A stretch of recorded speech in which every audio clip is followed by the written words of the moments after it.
Algo que se inicia en el libro, en la Biblia, y el primer libro es Génesis, ¿verdad? Y en Génesis, en el capítulo 2, dice, ¿por qué llegas tarde? No, ese es en Reinaldo capítulo 3, versículo 5. Génesis 2, 18, dice, y dijo el Señor Dios, no es bueno que el hombre esté solo, le haré ayuda idónea para él. Versículo 20, y puso Adán nombres a toda bestia y ave de los cielos y a todo animal del campo, mas para Adán no se halló ayuda idónea para él. Amén y amén. Gracias te damos, Señor, por este momento, por este tiempo, por la palabra que tú nos vas a dar en este día. Y trae, Señor, la revelación de tu escritura a nuestro corazón. Habla, Padre nuestro, a través de tu Espíritu Santo a nuestro espíritu, y que seamos nosotros el receptáculo, la evidencia, Señor, de que tú estás haciendo obra en nuestras vidas, en nuestras familias, en nuestra casa, en nuestro hogar. Gracias te damos, Señor, en el nombre de Cristo. Amén y amén. Voltea al que está a tu lado y dile, hoy te hablan. Y tomen asiento, por favor. El nombre de la enseñanza de esta tarde es no estar solo. No estar solo. Y querían empezar, o Dios quería que empezáramos con este libro de Génesis, con el primer hombre, la primera creación de ser viviente que hace el Señor. Había creado los animales, los astros, las estrellas, todo, ¿verdad? Pero faltaba lo más importante de la creación. Dile al que está a tu lado, ahí entro yo. Y lo más importante de la creación eres tú. Lo más hermoso de la creación eres tú. Así veas que tu pancita está avanzando más que tú, porque llega primero que tú, ¿verdad? La panza. Pero tú eres lo más hermoso. Tú eres lo más acertado que el Señor ha podido poner en esta tierra, porque te puso con un gran propósito. Y dice ahí algo que va a desdecir, viejo refrán. Hay un refrán que dice, mientras más conozco a la gente, ¿más qué? Más quiero a mi perro, ¿verdad? Y muchas veces yo mismo he pensado que es cierto, o había pensado antes que era cierto, porque un animalito, una mascota o un perrito es muy fiel, es muy leal. A un perrito tú le das comida, está contigo. A un perrito tú no le das comida, está contigo. Un perrito tú estás triste, está contigo. Un perrito estás alegre, él está contigo. Y a veces hay amigos, entre comillas, y aún hermanos, entre comillas, que cuando de ti sacan un beneficio, están contigo. Cuando se acabó el beneficio, se olvidaron de ti, ¿verdad? Entonces, por eso es que el ser humano sacó ese refrán que muchas veces es verdad, ¿verdad? Entonces, pero acá el Señor dice que en el versículo 18 Dios está enfocando, olvídense de lo que es pareja, ¿de acuerdo? Porque este versículo generalmente se ha aplicado siempre a la pareja, al esposo, a la esposa, que Dios quiere que tú tengas. Pero la palabra del Señor es muy amplia para enseñarnos más allá de tan solo un renglón, sino la palabra de Dios quiere que nosotros podamos hallar el meollo, la parte medular de la cual podemos nosotros sacar varias enseñanzas para nosotros. Porque ahí nos dice Dios que no es bueno que el hombre esté solo. Le va a ser ayuda idónea, de acuerdo. Pero dice después el versículo 20 que el Señor lo comisiona a Adán para que a todo animal le ponga nombre, ¿verdad? Y nosotros podríamos ahí aplicar eso de que mientras más conozco al hombre, más quiero a mi perro. y que ahí pudiera haber encontrado una ayuda idónea, un complemento, un compañero, un amigo para el hombre. Podría haber sido un lobo, un perro, un león, un gato, un águila, etcétera, etcétera, que debidamente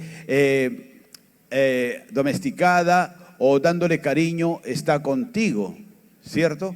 Pero sin embargo, nosotros debemos entender que los animalitos se mueven por instinto, se acostumbran a ti. Cuando mi esposa y yo salimos muchas veces de la casa o hemos salido por 2 días, es notorio que, por ejemplo, mi perro, y antes tenía otros perros también, siberiano es el de ahora y otros también eran siberianos, no comían. Y aún ahora, por ejemplo, a veces salimos por la terapia que mi esposa está recibiendo y le dejo su comida ahí, su alimento balanceado, le dejo para que coma y no lo come. Y cuando regresamos, ahí recién se pone a comer. Porque los animales te necesitan a ti.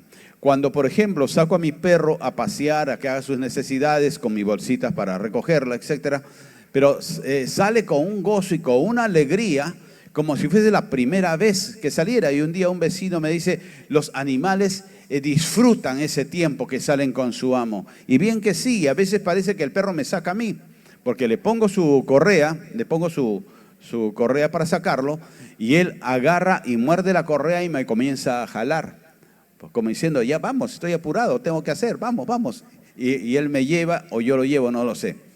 Entonces, uno disfruta con los animales y aprende también de él. Yo incluso con esto de los siberianos que tienen una línea sanguínea directa de los lobos, aprendí también muchas cosas y una de ellas es que los lobos son monógamos.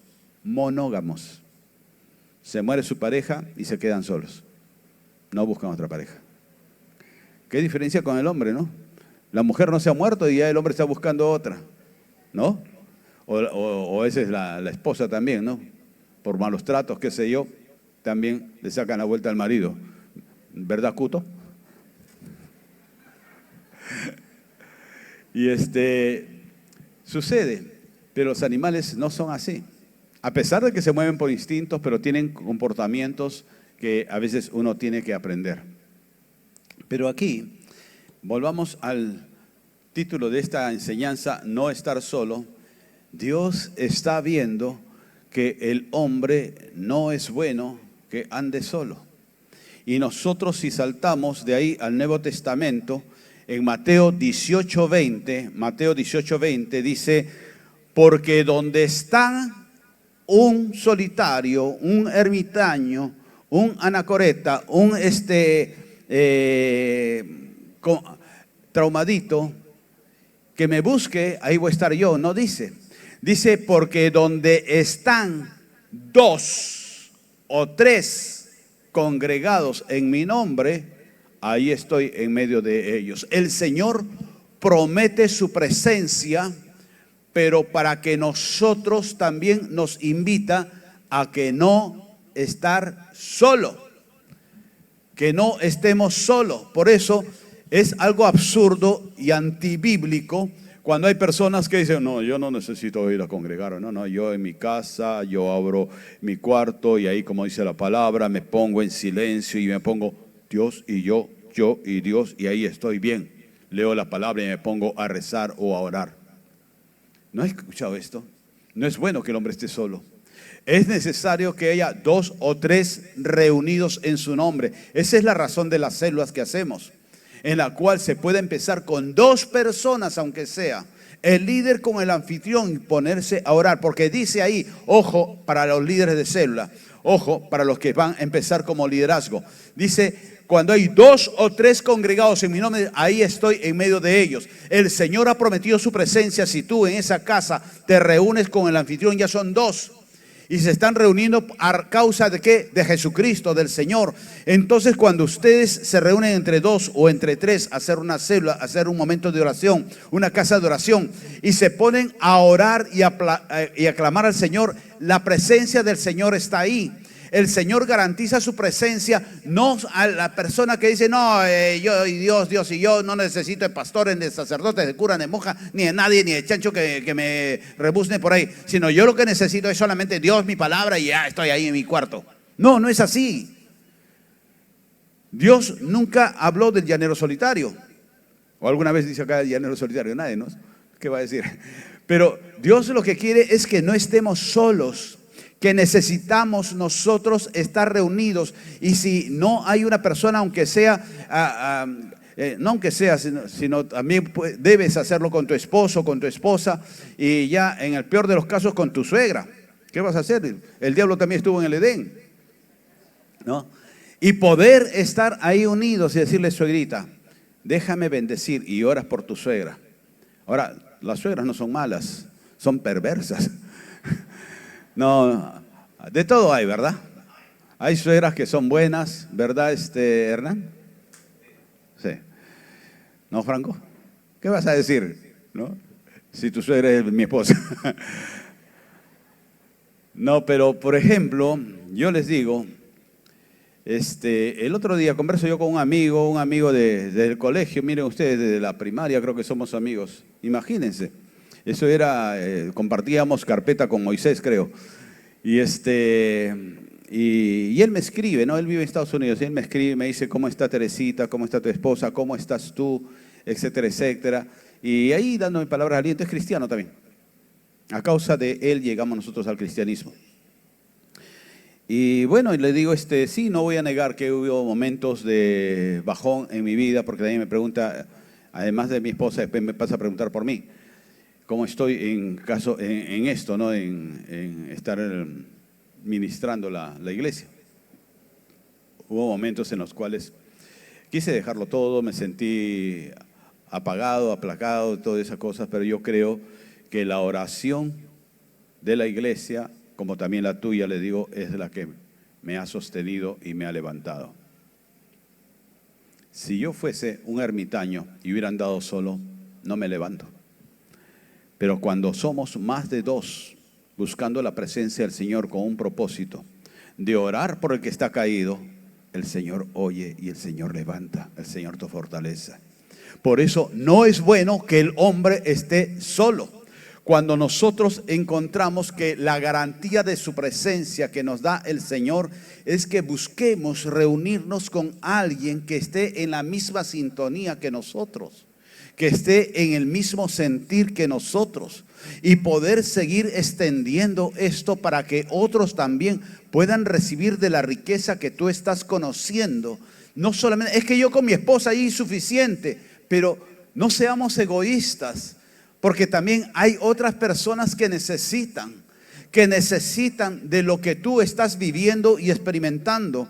Cuando nosotros encontramos también en el Nuevo Testamento, en el libro de Marcos capítulo 6, versículo 7, fácil de acordarse, Marcos 6, 7, dice, Jesús llamó a los 12, a los discípulos. ¿Cuántos discípulos hay acá? Levanten su manita los que son discípulos de alguien. No de Satán no, sino los discípulos de acá de la iglesia. Levanten su manita los que son discípulos. Pónganse de pie los que son discípulos. De primera, de segunda, de tercera generación. Pónganse de pie los que son discípulos, por favor. Todos los que son discípulos, pónganse de pie. Gloria a Dios. Es una iglesia de discipulado. Así que un aplauso para estos siervos. Dios los bendiga. Dios los bendiga. Dios los bendiga. Tomen asiento. Eso es necesario, discipular. Discipular es disciplina, formar, gerenciar, ¿de acuerdo? Y acá, ¿qué es lo que hace Jesús? Los llamó a sus discípulos. Dice, bueno, ¿cuántos discípulos hay acá? Y se pararon los 12. Y Judas fue uno de los primeros. Acá, yo, este pechito, que yo soy discípulo. Ok. Entonces, pero ¿qué es lo que hace el Señor Jesús en su sabiduría divina? Y comenzó, dice versículo 7, y comenzó a enviarlos de dos en dos. ¿Para qué? Para darles autoridad sobre espíritus inmundos. Los envía de dos en dos. Porque es la garantía que enviando dos van a tener la presencia del Señor. Enviando dos van a tener autoridad sobrenatural, espiritual. Por eso es necesario que el hombre no esté solo, que ande mínimo de a dos para poderse ayudar, para poderse acompañar, para poder estar juntos y tener ese enviado de autoridad. Eclesiastés capítulo 4, versículo 9 dice: mejores son dos que uno, porque tienen mejor paga por su trabajo. Uno, las finanzas. Porque si cayeren, el uno levantará a su compañero, auxilio, ayuda. Mas hay del solo que cuando cayere no habrá segundo que lo levante. Lo que yo les decía, yo estaba alicaído en las situaciones adversas, pero hubo oración de muchos que estuvieron orando por nosotros y eso nos levantó y nos sustentó. También si dos durmiesen juntos se calentarán más. ¿Cómo se calentará uno solo? Y no necesariamente está hablando que lo tomemos en la forma literal. En la forma literal es cierto. La vez pasada, mi esposa, que está en un tratamiento, recibió una medicina en la noche y que a la medianoche se despertó ella porque tenía mucho frío y estaba que temblaba. La medicina esa le chocó. Y me dice, me siento que estoy congelada. Y yo la tocaba y decía, no, está bien, tu temperatura está bien, pero internamente. Entonces, como dormimos juntos, traté de abrazarla. Y ahí iba a llamar yo al Oslo, así a mi perro siberiano, que es todo peludo, para ponérselo encima, ¿no? Porque ya que tenga frío con él es imposible. Tiene harto pelo ese perro. Pero entonces, vamos al hecho que cuando uno se siente enfermo, acude al que tiene cerca y le habla. Una hermana de acá a la iglesia anoche me escribía porque está pasando una situación difícil en la salud de su esposo y me decía lo que estaba sucediendo, ¿no?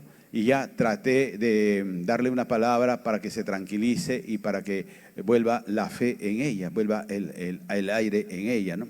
Entonces necesitamos nosotros tener a alguien cerca para poder calentarnos, no solamente en la parte física, sino también en la parte espiritual. Cuando uno se enfría, el otro lo puede calentar, entre comillas, calentar, ¿no?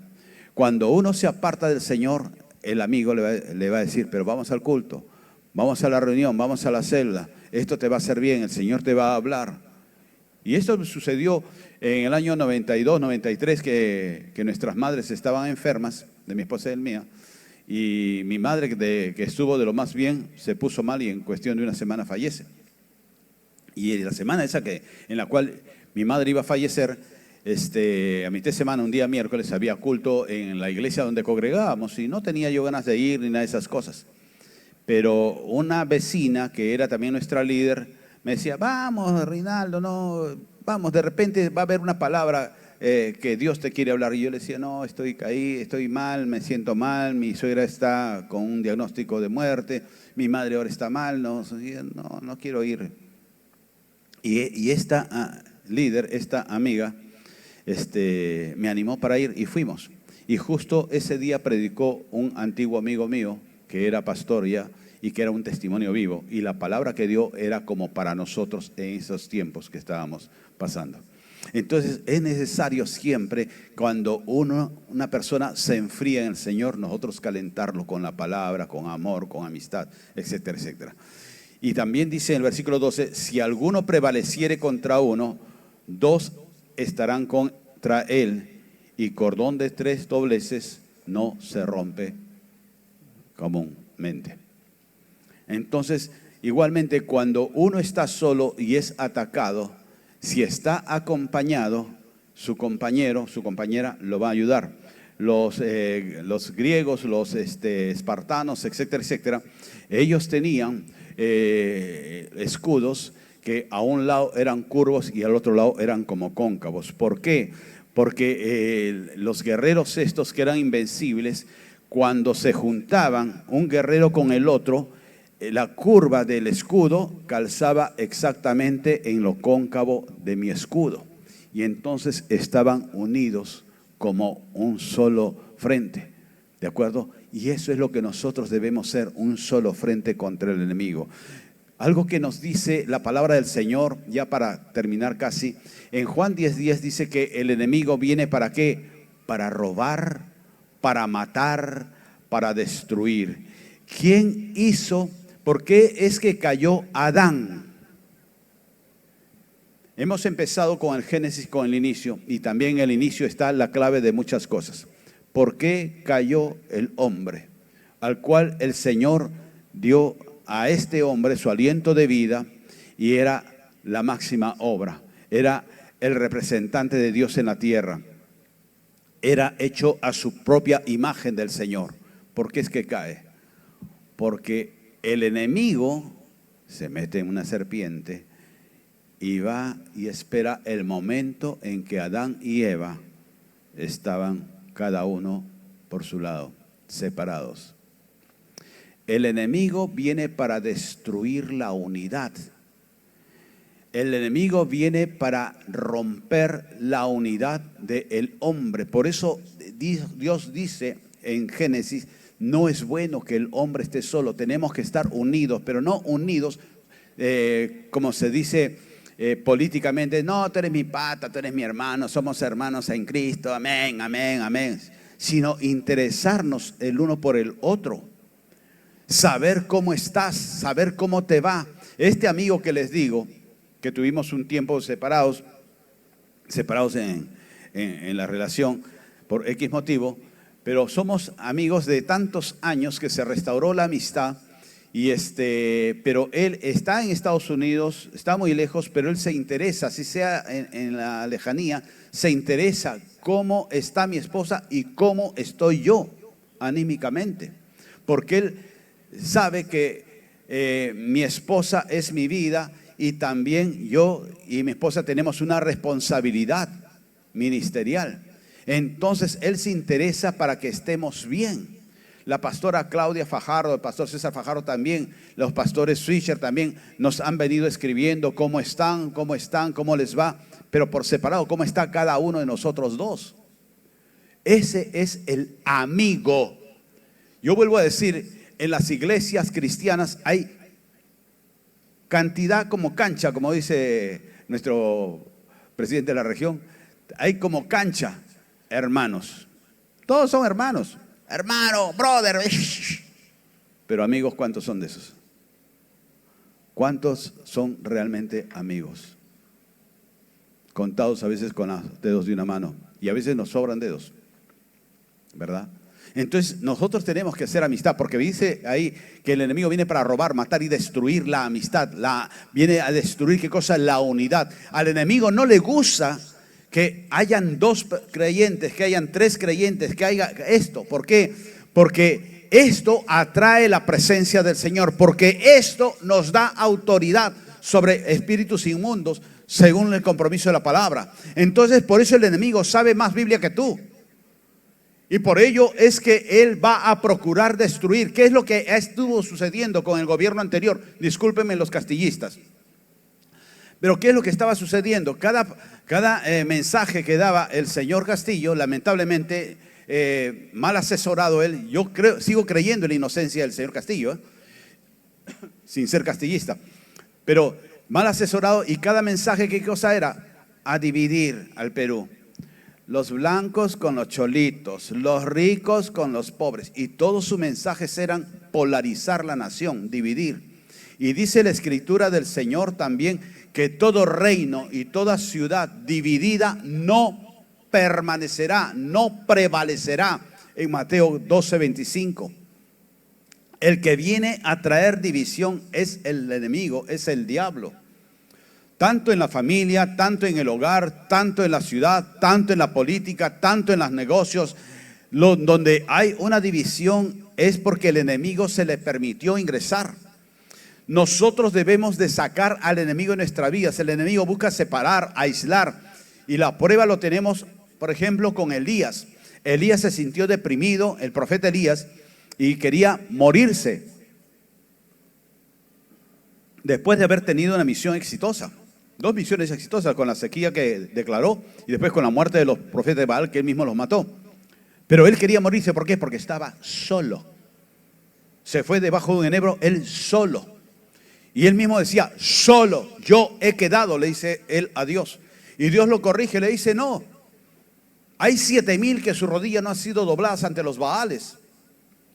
Y tú vas a levantar a un rey de Israel, a un rey de Siria, y vas a levantar a un Eliseo que será el otro profeta que va a venir contigo. Entonces, la soledad no es una buena consejera. La soledad no es un buen estado para uno. Nosotros encontramos en esos ejemplos también a un Abel, el hermano de Caín. Él decide el matar a su hermano Abel. ¿Por qué? Porque en su soledad de Caín, él se sintió que él era superior a Abel, porque él era el primogénito, Caín era el primogénito. Pero sin embargo, como Abel presentó mejor ofrenda al Señor, en Caín lo ganó la envidia. Cuando uno está solo, nuestra mente se vuelve un taller del diablo que comienza a meterte y a cocinar en tu cabeza cosas que no son muchas veces. Mira, a ese le han preferido, mira, a ese lo han elegido, mira, a ese le están poniendo por encima tuyo. Y tú eres mejor capacitado y todas esas cosas. Y eso nos comienza a frustrar, a llenar de amargura, de envidia, de tristeza de nosotros mismos. Sansón había sido separado para Dios, pero sin embargo él en su idea personalista va donde sus padres y le dicen: yo me quiero casar con esta mujer. Pero él dice: pero esa es una filistea, ¿cómo te vas a casar con ella? No puedes. No, sí, yo me quiero casar y me caso ahí. ¿Por qué? Porque él tomó una decisión él a solas, no lo consultó con su padre. No pidió el consejo de sus padres ni tampoco la oración de sus padres ante el Señor, si es que debía hacerlo y violar esa ley. Nosotros encontramos a Saúl que se llenó de envidia y de celos humanos contra David, siendo él el primer rey escogido por Dios a través del profeta Samuel. Pero sin embargo se llenó de envidia, de celos. Judas mismo, él no estaba solo, estaba en comunión con los otros discípulos y con Jesús. Ojo, estaba con Jesús, pero sus pensamientos eran diferentes a ese grupo. Él estaba solo en sus pensamientos. Por eso a veces puede ser una congregación con muchas personas, pero si hay una persona que su mente ya fue ganada por el enemigo, como fue Eva, ya fue ganada por el enemigo, esa persona puede contaminar el resto. Tenemos nosotros que orar para que el Señor sane la mente de esas personas, el corazón de esas personas. Nosotros podemos ver una diferencia. Moisés, escogido por Dios, llamado por Dios, con una tremenda comisión que no se lo había dado Dios a nadie. Después de 430 años, tú vas a sacar al pueblo de Israel. ¿No estoy yo contigo?, le decía el Señor. Hasta que Moisés se lo creyó. Pero sin embargo, en una batalla contra los amalecitas, Moisés no fue solo a la batalla. Le dice a Josué: Josué, tú vas a ir a nombrar el ejército, tus coroneles, tus generales, tus capitanes, y tú vas a ir a la batalla. Y yo voy a estar contigo desde ese monte. Y viene Aarón, su hermano, y viene Hur a sostenerle los brazos. Equipo. No enfrentó la batalla Moisés solo. Y por eso es que tuvo éxito en poder liberar a todo el pueblo. Porque hubo unidad. Porque hubo reunión, congregación. El esclavo Nehemías, cuando edifica los muros de Jerusalén en un tiempo récord de 52 días. ¿Por qué lo hizo? Él salió solo de Babilonia con la comisión de edificar. Pero no fue a decir: ya, yo voy ahora a edificar, Jehová, manda a tus ángeles y conmigo vamos a edificar. No, él sería un hombre de oración, pero él convocó a gente del mismo sentir para poder comandarlos y todos juntos como un equipo edificar los muros de Jerusalén. Cuando se edificó esto, fue un grupo de personas, ha sido un grupo de personas desde los inicios que hicimos una pérgola, con gente que trajimos desde Máncora para que hagan esa pérgola. Entonces se necesita de un equipo, se necesita de ti, se necesita de mí. Ninguno es más que otro, todos cumplimos un propósito en la vida y todos somos útiles para el Señor.